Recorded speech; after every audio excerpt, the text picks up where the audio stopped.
nuestras charlas del día de hoy con la doctora Lucía Madrigal. La doctora Lucía Madrigal es enfermera, psicóloga de la Universidad San Buenaventura y doctora en investigación en psicología clínica de la Universidad de Málaga. Fundadora del grupo de neurociencias con más de 30 años de experiencia en investigación y acompañamiento integral a cuidadores y familias de personas dependientes. El día de hoy, la doctora Lucía nos trae la charla Las fases de la enfermedad de Alzheimer. Doctora Lucía Madrigal, es un gusto para nosotros saludarla el día de hoy. ¿Cómo está? Muy bien, Ángela, muchas gracias. Bueno, nos encanta tenerla por aquí. Ya hay muchos mensajitos de saludos para la doctora Lucía, entonces vamos a iniciar con su presentación, ¿le parece? Sí, muy bien. Nuevamente, buenos días. No sé si serán ya casi tardes para todos y todas. Voy a trabajar un poquito sobre lo que son las fases de la enfermedad de la demencia.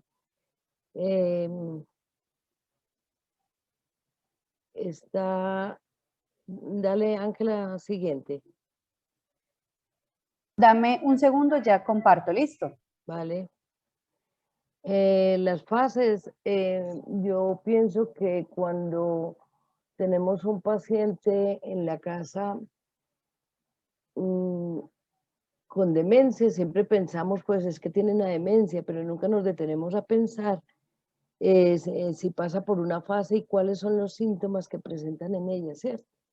Entonces, es importante que todos aquellos que tenemos paciente en casa y aún no en casa, algún amigo, le podamos indicar apoyo, cómo apoyarlo, cómo hacer para que la vida sea más fácil y la carga para los cuidadores y la familia sea menos difícil. Fíjense, la esperanza media de vida de un país es un indicador clave para hacernos una idea tanto de la salud de una población como de otros factores tanto económicos como sociales que hacen posible que hombres y mujeres alcancen una edad determinada. Hubo una época en que la edad que se alcanzaba eran 40 años, había muchas guerras, había muchas pestes, o 50 años, ahorita ha aumentado la edad. Sin embargo, este parámetro esconde inmensa variabilidad en distintas ciudades de un mismo país, entre distintas ciudades, pueblos, municipios de una misma región. Hay mucha variabilidad, uno tendería a pensar, no, pues es que los del Japón están durando 70 años y los de Colombia 80. No, es muy variable y depende también de cada municipio, de cada región. El aumento de esta esperanza de vida en la población está causado por la disminución de la fecundidad, de la natalidad, la mejora de la salud pública. Esto ha sido crucial para que duremos más años y la disminución de la mortalidad infantil. Pero es que el aumento de la esperanza de vida de la población no viene sola, viene con aumento del envejecimiento, ya nos hacemos muy mayores, hay prevalencia de las enfermedades neurodegenerativas, como puede ser la enfermedad de Alzheimer, Parkinson, Huntington, y aumento de la dependencia. Una lleva a la otra. Y es verdad que todos los seres humanos tememos, nos da como miedito envejecer, principalmente si el cuerpo que está deteriorado le impide realizar lo que la mente desea. Siguiente. Entonces nosotros tenemos un familiar que lo estamos viendo raro, que lo estamos viendo distinto, que tiene desorientación en el tiempo y en el espacio, que tiene problemas con el vocabulario, tanto en el lenguaje oral como en el escrito, que tiene dificultades para percibir y comprender imágenes visuales, pérdida de la memoria, y uno dice, pues es que son unos olviditos por la edad. Hay dificultad para resolver problemas del día a día. Muchas veces no son solamente los adultos mayores, sino personas jóvenes, y empezamos a dejar objetos en el lugar menos apropiado. hay disminución del buen juicio para la toma de decisiones, no saben tomar decisiones, antes lo hacían perfectamente, los cambios de humor son muy frecuentes y muchas veces hay falta de iniciativa y uno con este paciente en la casa y uno dice, ¿qué será? ¿Qué cosa tan rara? ¿Será que está enfermo? Y empieza uno a preocuparse. Siguiente. Entonces lo único que uno puede hacer es acudir al médico de cabecera, a su EPS, consultar, sea un médico particular, pero hay que consultar. Lo primero que hace el médico es una historia clínica, una anamnesis, preguntarle todos los signos y síntomas, todo lo que está presentando el paciente. Y si ve que las alteraciones son muy significativas, lo remite a neurología y el neurólogo lo evalúa. Pero el neurólogo se apoya en el psicólogo. ¿Y qué hace el psicólogo? Realizar escalas de evaluación neuropsicológica para ver qué funciones están alteradas y cuáles están conservadas. También el médico le manda análisis clínico, análisis de exámenes de sangre de diferentes clases, ¿cierto? Y utiliza también ayudas diagnósticas como son la resonancia, el TAC, porque con todo este seguimiento que le hace, podrían en algún momento descartarse enfermedades potencialmente tratables, que pueden ser tratables y que no siempre tienen que ser una demencia, ¿cierto? Por lo general, será en la segunda o tercera visita al neurólogo cuando delimite el cuadro de deterioro cognitivo que tiene el paciente, ya que es en ese momento cuando tiene el informe neuropsicológico, los resultados de las ayudas diagnósticas como los exámenes de sangre y la resonancia o el TAC, y entonces el neurólogo da un diagnóstico y dice, pues no, es que su familiar tiene una demencia. Siguiente. Entonces, decimos que tiene un deterioro de la memoria, si es una demencia, que es evidente para el aprendizaje de nueva información, aunque en casos graves también se afecta la evocación de información previamente aprendida. La demencia es una enfermedad en la que se alteran las habilidades cognitivas como el juicio, el pensamiento, la planeación y organización y el procesamiento general de información. La demencia es una enfermedad crónica con una supervivencia entre 8 y 12 años. Pueden durar más o pueden durar menos. Origina una gran dependencia de otras personas. Necesitan quien acompañe y cuide a esta persona. Es una enfermedad que causa estragos a nivel familiar y social y que precisa de una atención continuada. No es que hoy lo cuide y después mañana lo dejo por ahí, no. Esto es continuado y cada vez más intensa. Es una enfermedad en la que los pacientes comienzan perdiendo las funciones mentales, alteran la conducta y hay déficits físicos.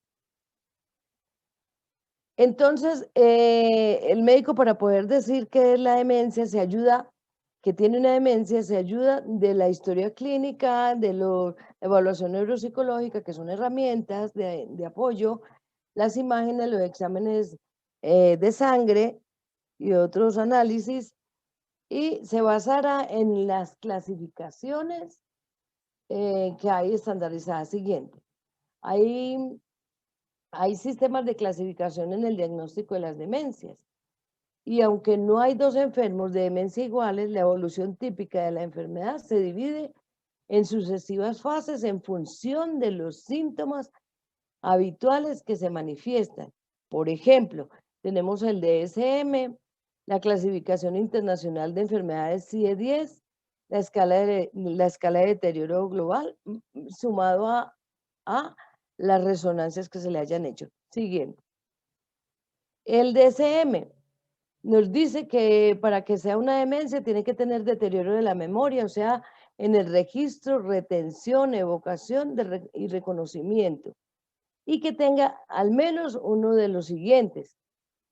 Son trastornos cognitivos: afasia, dificultad para hablar, para escribir, para vestirse, no reconocer el medio exterior, ni reconocerse a sí mismo, alteraciones de la función ejecutiva, alteración en la vida familiar y social y profesional. Y esto es muy importante porque es ahí donde uno dice, pues esta persona ya no se sabe comportar, ya no sabe estar, está afectando su vida diaria. No puede vivir normal como vivía antes. Siguiente. La clasificación 610 está organizada en 3 fases.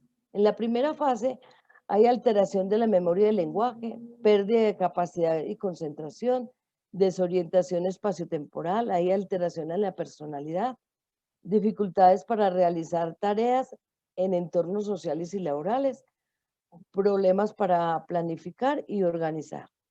Viene una segunda fase en la que es posible que la persona confunda palabras, se frustre o enfade, está enojadísimo o actúe de forma inesperada. Por ejemplo, no quiere bañarse. La mayoría de los pacientes no les gusta meterse al baño, ni siquiera es el agua, ni siquiera es el baño como tal, sino que no les gusta, ¿cierto? El daño de las células nerviosas del cerebro pueden dificultar la expresión de pensamiento y la realización de tareas cotidianas.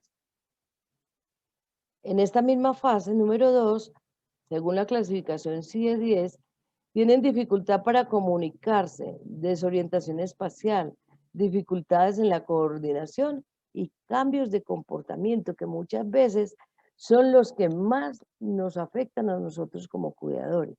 Porque uno cuando está olvidadito, uno lo va llevando, le va repitiendo, pero cuando ya cambian de comportamiento, es cuando tenemos que estar muy atentos para que no se lleguen a agredir ellos o agredir a los familiares. Y la tercera fase, nos dicen ahí que hay agnosia, hay afasia, apatía, lo que nos hablaba la doctora Margarita, pérdida de referencia espaciotemporal, son mucho más pasivos, necesita asistencia todo el tiempo en las actividades de la vida diaria y en su cuidado personal. Ya no se preocupan por ellos. Pierde la noción de experiencias recientes, experimentan cambios en las capacidades físicas para sentarse, caminar, tragar, y hay mucha dificultad para comunicarse. Ahí es cuando nosotros, como cuidadores, tenemos que entrar a aprender a comunicarnos. Ellos no saben comunicarse, pero nosotros sí, porque nosotros estamos lúcidos y somos quienes los tenemos que orientar. Y estos pacientes en la tercera fase, según esta clasificación, son más vulnerables para las infecciones, especialmente las neumonías. Cuando el paciente está encamado, hay que movilizarlo, hay que cambiarlo de posición, hay que hacerle terapia respiratoria para evitar estas neumonías. Siguiente. Entonces, ¿qué podemos hacer? Pues en esta primera fase, pues darle independencia, pero, ojo, no es dejarlo irse con el carro porque él todavía puede conducir, trabajar y participar en actividades sociales. Solo hay que hacerle acompañamiento y hay que supervisarlo. Puede requerir la ayuda de una persona en la realización de las actividades de la vida diaria. Hay que orientarlos a que se me está olvidando, estoy muy confundido, cojan una agendita, un cuadernito para que vayan ir apuntando y ellos después puedan ir leer para recordar. Es muy importante detectar precozmente otros síntomas que pueden ir acompañando la pérdida de memoria. Planificar convivencia con otros familiares, la economía y los cuidados. No dejar esto para la última fase, que es, o la segunda, que es que ya no, ellos no están lúcidos y no pueden resolver. En esta primera fase hay que ponerse, como digo yo, al loro con todas estas planificaciones de las cosas que van a ser cruciales para la vida futura. En realizar evaluación médica, adelantar trámites legales. En la fase número 2, la demencia es una fase moderada. Generalmente constituye la etapa más prolongada y puede durar muchos años. Hay muchos que empiezan con los olvidos, pero cuando llegan a esta primera fase, a esta segunda fase, a la demencia moderada, ellos duran y duran y duran como en un mismo estado. Y de pronto se disparan y pasan a la tercera, pero han pasado varios años. A medida que la enfermedad avanza, la persona afectada requerirá un mayor nivel de atención, mucha atención. Es necesario pedir orientación, ayuda, no solo en tareas domésticas, sino en todos los cuidados que la persona que está afectada requiera. No hay que dejar los pacientes solos, hay que apoyarlos, ayudarlos y acompañarlos. Es conveniente acudir a grupos de apoyo, fundamental, porque hay personas, no estamos solos nosotros con este enfermo o con estos enfermos. Hay muchas personas, no solamente a nivel del país, a nivel de mi municipio, sino en todas partes del mundo hay ahorita los grupos de apoyo y como estamos en pandemia, podemos utilizar este medio para reunirnos con personas que tienen la misma problemática y estoy muy segura de cada uno de esas personas que interactúan con nosotros en estos grupos nos van a dar algunos tips que nosotros no usemos y ellos se llevarán los nuestros para hacer más fácil el manejo de los pacientes. Es muy importante buscar una adaptación a la nueva situación, brindar supervisión y ayuda, buscar apoyo externo. Una tercera fase en esta clasificación, ¿qué debemos hacer? Asistir todo el tiempo en las actividades diarias repito mucho esto porque es que muchas veces como, bueno, se estabilizó, sí, tiene pérdida de memoria, pues dejémoslo ahí, está quietecito. Hay que asistirle, hay que ayudarle, hay que apoyarlo. Brindar apoyo físico, hacer entender y explicar los procedimientos, aunque creamos que no nos entienden. Muchas veces llegamos, venga, que le voy a dar el almuerzo, y ya, empieza uno a darle la cucharada una sobre de otra, y no, hay que explicarle qué le voy a hacer, cómo va a ser, seguramente que van a acceder más fácil a que si yo llego bien brusca a hacerle los procedimientos, ¿cierto? Vigilar la alimentación y la nutrición. Muchos pacientes bajan de peso y muchas veces no es porque no coman, es porque algo está pasando en su organismo que no les permite estar más gorditos como decimos, y muchos cuidadores se angustian y se preocupan porque es que yo sí le doy comida, pero mire cómo está. Entonces, por eso es muy importante que tengan una asesoría por parte de nutrición. Como decía anteriormente, en la fase anterior son muy vulnerables para las infecciones, especialmente las neumonías, por lo que hay que realizar terapia respiratoria, drenaje postural, hay que hacer cambios de posición, masajes en la piel, conversarles mucho, mucho, mucho, intentar que el enfermo pase sus últimos momentos en su entorno habitual. Revisar si la forma de organizarme es la correcta y si no, me tocará hacer ajustes, porque muchas veces estamos con el paciente en la cama de matrimonio o en una cama muy bajita y realmente quien está sufriendo ahí es quien lo está cuidando porque está perjudicando su cuerpo, está perjudicando su columna, está perjudicando sus rodillas. Hay que mirar y retomar esa forma de organizarnos. Pedir ayuda. Ay, nos da tanta pereza pedir ayuda, pero hay que pedirla al neurólogo, al psiquiatra, al nutricionista, al enfermero, al vecino, al familiar. Perdón. Ojo, muy importante es el control de los tratamientos y los medicamentos, como decía el doctor David, no hay que automedicarse, hay que atender las indicaciones de los médicos y hacerlo como ellos los dicen, no porque está más cansadito o está fregando mucho, pues le voy a dar unas goticas de más.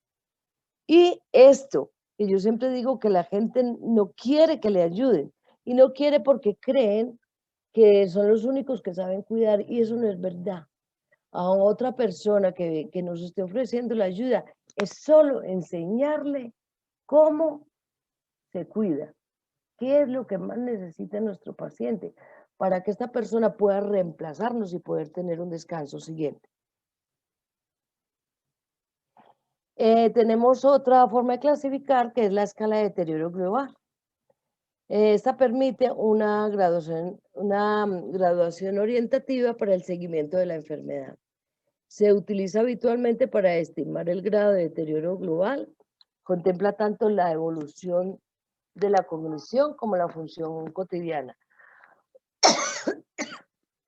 Y esta escala va de la normalidad de cualquier adulto mayor hasta las últimas consecuencias de la enfermedad de Alzheimer. Considera 7 etapas. Dado que la evolución de la enfermedad tiene un curso continuo y lentamente progresivo, los límites entre cada una de estas etapas no están claramente definidos. Pero estas personas, estos síntomas se pueden clasificar en 7 fases. Siguiente. Perdón que tengo mucha tos. Bueno, así, en la fase número 1, define la normalidad cognitiva de cualquier adulto que ha adquirido adecuadamente todas las funciones cognitivas. Ese es un adulto que hace de todo, piensa normalmente, come normal, pero viene una segunda fase, que es cuando hay indicio de deterioro subjetivo. En esta fase hay sutiles dificultades de memoria y que o bien no son percibidas ni por el entorno familiar ni por el médico, o en cualquier caso no se consideran relevantes y no son significativas para ninguna patología.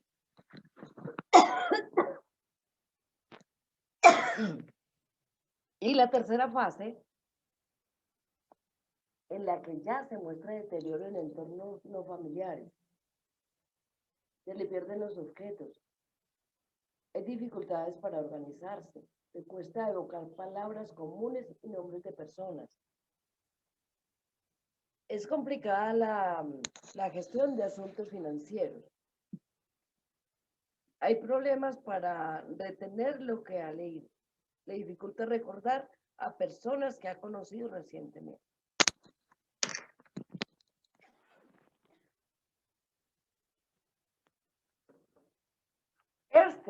Este realmente es el momento clave para estudiar las posibles causas, indagar si se debe a alguna enfermedad que con la adecuada atención y tratamiento pueda ser reversible. Por eso es muy importante solicitar atención médica ante las señales de alarma o de alerta. Siguiente. Bueno, la fase número 4.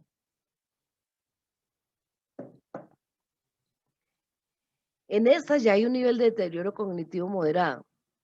Y generalmente en esta fase se determina el diagnóstico de demencia. Pues tienen dificultades para planificar viajes u organizar una celebración familiar, gestionar la economía. También aumentan las dificultades para llevar a cabo las tareas complejas. Se puede confundir con el manejo del dinero en efectivo. Se hacen líos y con las tarjetas también. Se hacen líos con el cambio, la equivalencia entre billetes y monedas. Por ejemplo, llevan un billete a la tienda y no saben cuánto le tienen que devolver.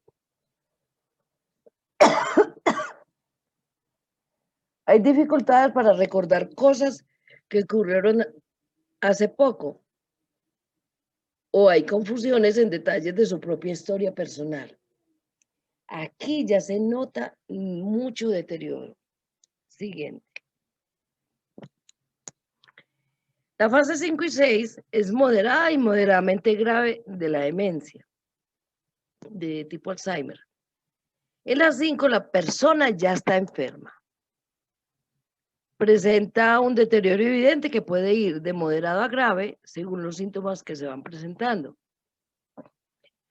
Empieza a necesitar asistencia para realizar tareas cotidianas, como por ejemplo, para elegir adecuadamente la ropa que tiene que ponerse o para preparar la comida. Ya no saben buscar en el escaparate o en el closet la ropa que se van a poner, no saben combinar los colores, se ponen un zapato de uno y otro de otro. Claro que yo he visto personas que se ponen un zapato de uno y otro de otro y calcetines de distintos y no tienen demencia, pero estas personas sí muestran evidentemente este síntoma. No puede recordar datos simples y habituales, como su número de teléfono, la dirección, y muy importante, fíjense, se le olvida el número de cédula, que es de lo que más hemos introyectado en casi todos los países. Tienen dificultad de orientación tanto en el tiempo, el día, la hora, como para saber en todo momento el lugar en el que se encuentran. Salen a la puerta de la casa, dan 2 pasos y se regresan y ya no saben cuál es la casa.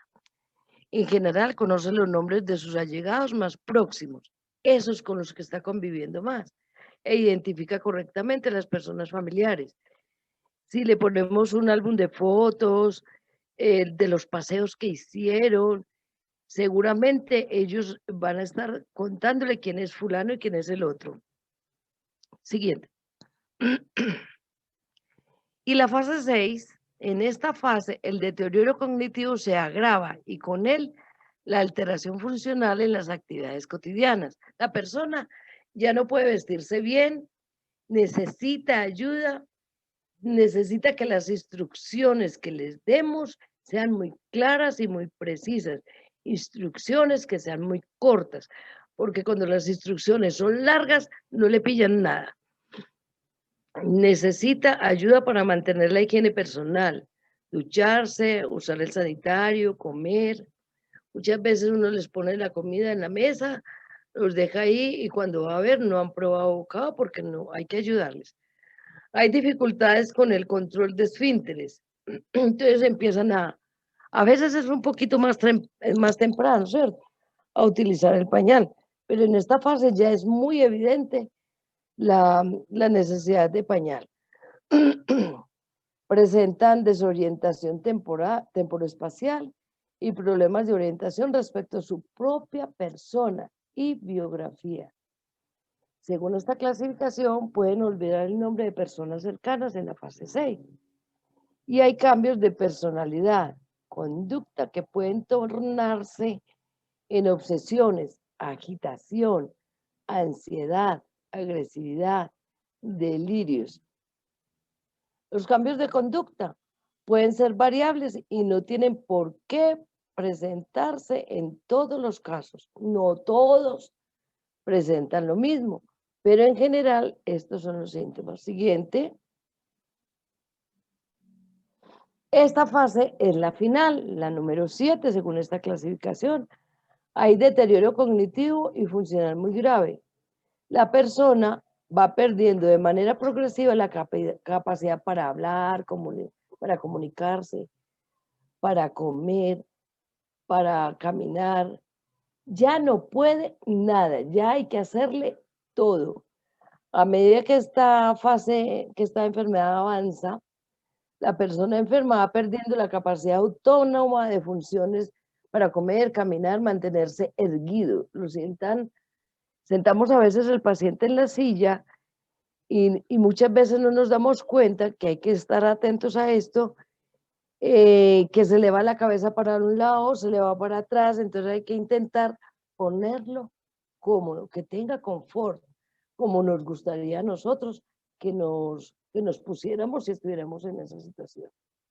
Y fíjense, las fases de la enfermedad de Alzheimer no se manifiestan igual en cada persona, pero conocerlas puede resultar de gran ayuda para comprender mejor la evolución de la enfermedad y sus síntomas.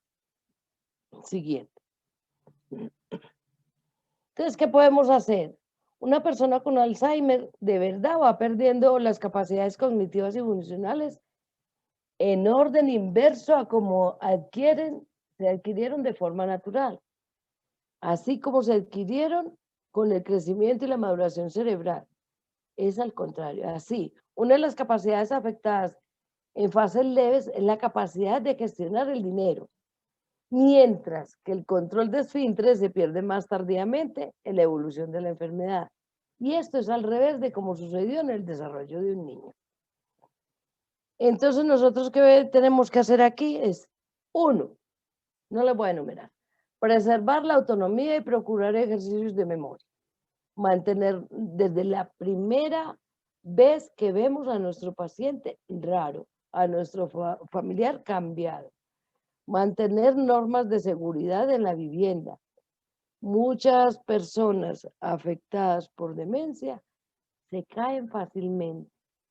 Se alistan en cualquier charquito que uno lo ve inofensivo, ahí caen. Entonces, peor es, encima de que tiene demencia, se fracturó. Realizar trámites legales, titularidad de cuentas corrientes, las herencias, evitar imprevistos, traslados, reuniones largas. Se puede cambiar lo que decía el doctor David ahora, porque hay familias que se turnan para cuidar el paciente. Este fin de semana uno, el otro fin de semana el otro, y se van turnando. Está muy bien, pero por lo menos tenerle cosas de las que él tiene y que uno sabía que tenía afecto por esos objetos, ¿cierto? Esas reuniones largas que es que como se casó el nieto, entonces hay que hacer una fiesta que va a durar hasta mañana a las 5 de la tarde y empieza hoy a las 8 de la noche y el viejito o la viejita tienen que estar ahí. Entonces hay que evitar esas reuniones. Las personas mayores, por ser mayores, nos cansamos mucho, pero si estamos en una reunión y encima estamos enfermos, pues fíjense. Ojo, no llevar la contraria a estos pacientes. Sabemos que si llevamos la contraria, nosotros, familiares y cuidadores, vamos perdiendo. Y vamos perdiendo porque yo me enfado, él se enfada, él me repite, yo sigo más enfadada y al ratico, como ya se le olvidó, él no está enfadado y yo sigo brava. Entonces estoy perdiendo más energía, me estoy quemando más, estoy cargando más emociones sobre mí misma. Y si todavía es capaz de llevar una vida independiente, hay que supervisarlo. Siguiente. Hay que prepararse, capacitarse en la atención de las necesidades básicas del enfermo, la alimentación, la movilidad del encamado, los cambios de posición. Hay que aprender, ojo, es fundamental aprender de la enfermedad y de los síntomas, las fases por las que se pasa, para así de esa manera poder aprender a cuidar y cuidar adecuadamente no solo al enfermo, sino cuidarme yo y cuidar a mi familia. Muy importante la comunicación a través del contacto físico. A veces nos da miedo tocar los pacientes. Los pacientes hay que decirles cómo estás, te quiero mucho, darle beso, hay que darles caricias, hay que ponerles música. A los pacientes les gusta que le pongan la música que ellos escuchaban. Bueno, pero es que a él no le gustaban los tangos, pero a mí sí, los voy a poner. Estamos cuidando, hay que darle gusto al paciente. Habrá otro momento para mí. Vigilar la presencia de heridas, de llagas, deshidratación y atragantamientos. cuando no se les cambia de posición, no se le hace masajes en la piel, no se le dan líquidos adecuados o le damos la comida acostados totalmente, vamos a tener problemas. Fíjense, imagínense ustedes que a mí me dan una gaseosa y en botella y yo me acuesto a tomármela. Fíjense la dificultad que da tomar en botella. Así mismo les pasa a ellos. Y nosotros nos podemos defender y sentarnos para no ahogarnos. Ellos no. Hay que informarse en la toma de decisiones.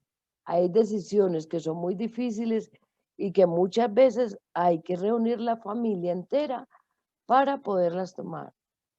Hay que ir como contemplando de alguna manera la asistencia domiciliaria, la posibilidad de ingreso a alguna institución, vigilar los problemas de salud, otros problemas de salud, el estreñimiento que les da mucho, hay que hacerles masajes abdominales para evitar el estreñimiento, vigilar si tienen insomnio, pensar en una opción de centro día donde me tengan el paciente unas horitas y yo pueda descansar, o un familiar que me ayude a cuidarlo y yo pueda descansar. Buscar contactos con las asociaciones de familiares de Alzheimer y grupos de apoyo en su lugar de residencia. Hay muchos. Es que yo no tengo computador y no me puedo conectar para estar en el grupo de apoyo. Hay grupos de apoyo que se reúnen en su mismo barrio. Siguiente. Pues nada, las demencias de verdad son enfermedades catastróficas, no solamente para el paciente, sino que también para la familia. El cuidado de estos enfermos dentro de su entorno es principalmente asumido por los familiares, lo que conlleva a una serie de problemas de distinta índole, tanto físico, psíquico y social, especialmente en el cuidador principal. Uno de los factores en que más repercute sobre la carga emocional de los cuidadores es la escasez de información con respecto a las fases de evolución de la enfermedad y su sintomatología. O sea, lo que les decía ahorita, aprender de la enfermedad, sus síntomas y cómo evoluciona, cuáles son sus fases para poder aprender a cuidar. Aquí estamos hablando del enfermo, pero próximamente les estaremos contando de otro taller que es ya para aprender a cuidarnos nosotros y la familia, todos los que estamos en el entorno del enfermo. El siguiente. Y esta frasecita para que reflexionemos un poco. Déjame saber que tú estás aquí, a mi lado. Me siento triste, perdido, y no comprendo lo que me dicen y mucho menos lo que tengo que hacer. Y la verdad, hoy solo recuerdo que te necesito y sé que nunca te alejarás de mí, porque tú sí sabes quién soy y cuánto te quiero. Muchísimas gracias. Cualquier pregunta, aquí estoy.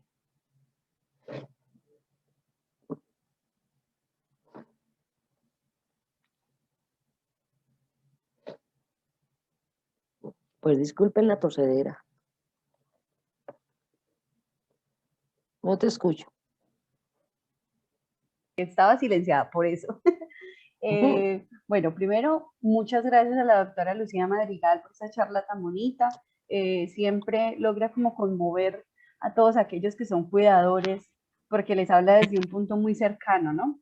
Hablamos desde cosas técnicas, pero también desde ese cariño que se tiene y sobre todo que esa es la labor de amor más grande que pueda existir. Entonces, en ese momento yo voy a darte como las preguntas, ¿listo? Entonces, dame un momento, las voy buscando. Tenemos muchísimas preguntas, muchos agradecimientos.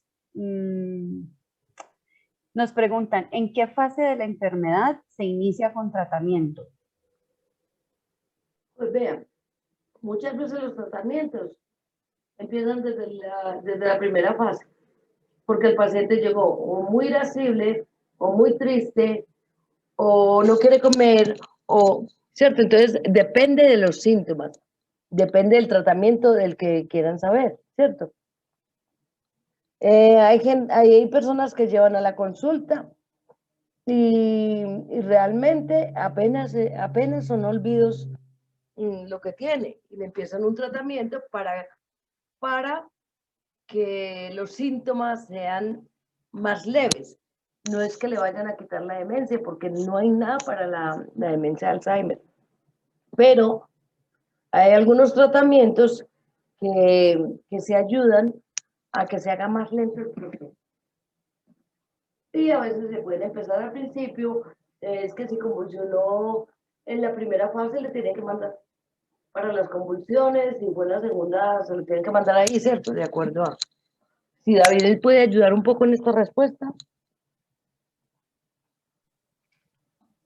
Doctora, pues yo creo que también ahí hay varias preguntas que en algún momento vamos a retomar, tanto para usted como para el doctor David. Yo Sí, quiero, pues, como aprovechar que estás aquí y preguntar qué hacer con un paciente que está como en una fase agresiva.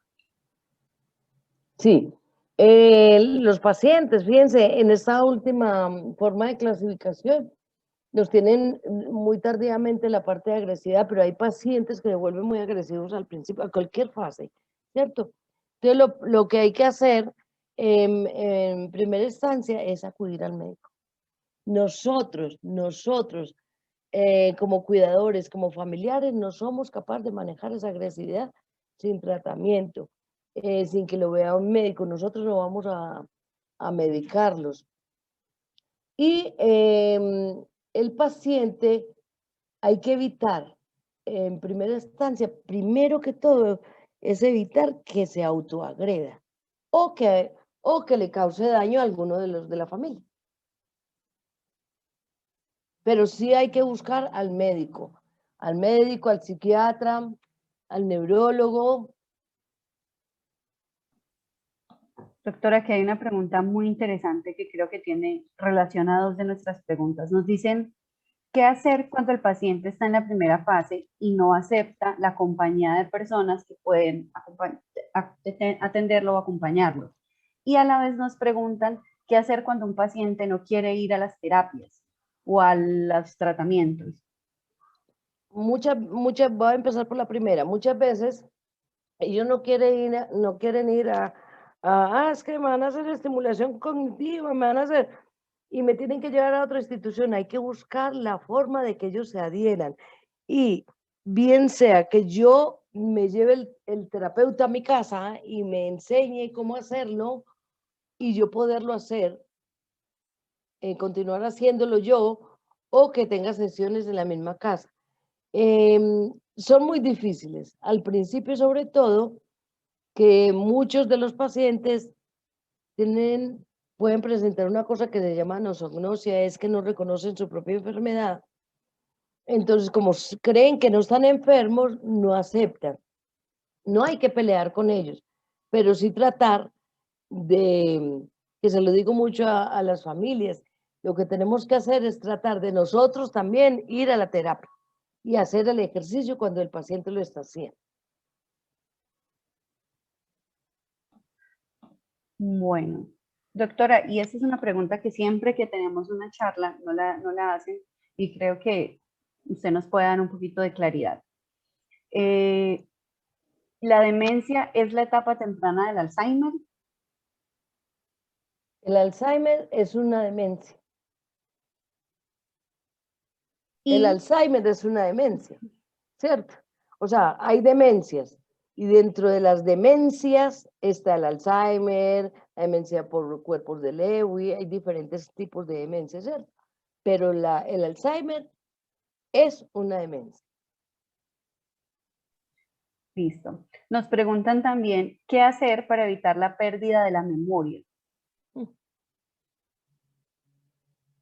Hombre, yo no sé qué se hace para no perder la memoria porque todos los seres humanos avanzamos en edad y se nos van formando esos ovillos que decía la doctora Margarita, y es muy posible que perdamos facultades, ¿cierto? Perdamos memoria, capacidad para caminar, nos hacemos más lentos, pero para perder la memoria, como los pacientes con demencia de tipo Alzheimer, si es genético, viene de generación en generación y a quien le tocó la mutación, ese se va a enfermar. Para quitarlo, es que para este tipo de demencias no hay nada que uno diga, como por ejemplo, la hipertensión. Yo me tomo la pastillita, no es que deje de ser hipertensa, pero me controlo la presión. Pero para las demencias no hay tratamientos curativos, no hay. Doctora, nos preguntan además cómo mejorar la apatía en pacientes de Alzheimer en etapa moderada a avanzada. Sí, ellos se vuelven muy apáticos. Precisamente esto era lo que nos decía la doctora Margarita. Pero, y no es fácil de hacer que se le quite la apatía a ellos, no, no es fácil. Yo tengo que entrarme un poquito en su mundo, pero hay que apoyarse mucho de los médicos tratados. Ellos son quienes nos pueden ayudar desde la farmacología o tratamientos no farmacológicos. Y con esta terapia, con esta pregunta quiero cerrar, que es sobre terapia cognitiva. Una persona nos pregunta qué terapia cognitiva es recomendable para la demencia. Bueno, hay estimulación cognitiva en las demencias y yo pienso que mientras que le estemos estimulando esas áreas que tienen buenas todavía, es muy bien. Es decir, todavía puede decir palabras, hay que estimular esa parte, hay que estimular el recuerdo y reconocimiento. Todas las terapias cognitivas son buenas, aún para quienes, entre comillas, todavía no estamos perdiendo la memoria. Listo, yo creo que con esas vamos a cerrar en el día de hoy como para cumplir con el horario. Hasta ahora hemos sido muy juiciosos todos los panelistas con el horario que teníamos asignado. Primero quiero darle las gracias, doctora Lucía Madrigal. Hemos tenido muchos comentarios, muchas gracias, excelente charla, que muy sentida, que muchas gracias por compartir su conocimiento. Por ahí le dicen que por favor se mejore pronto, y le mandan todas las buenas energías. Ah, tan Entonces, bonitos. esta mañana sí ha sido muy productiva. Les damos saludos a todas las personas que nos están viendo desde Medellín, toda Antioquia, diferentes ciudades de Colombia y diferentes países. En este momento vamos a cerrar la jornada de la mañana. ¿Listo? Continuamos en este mismo enlace en la jornada de la tarde.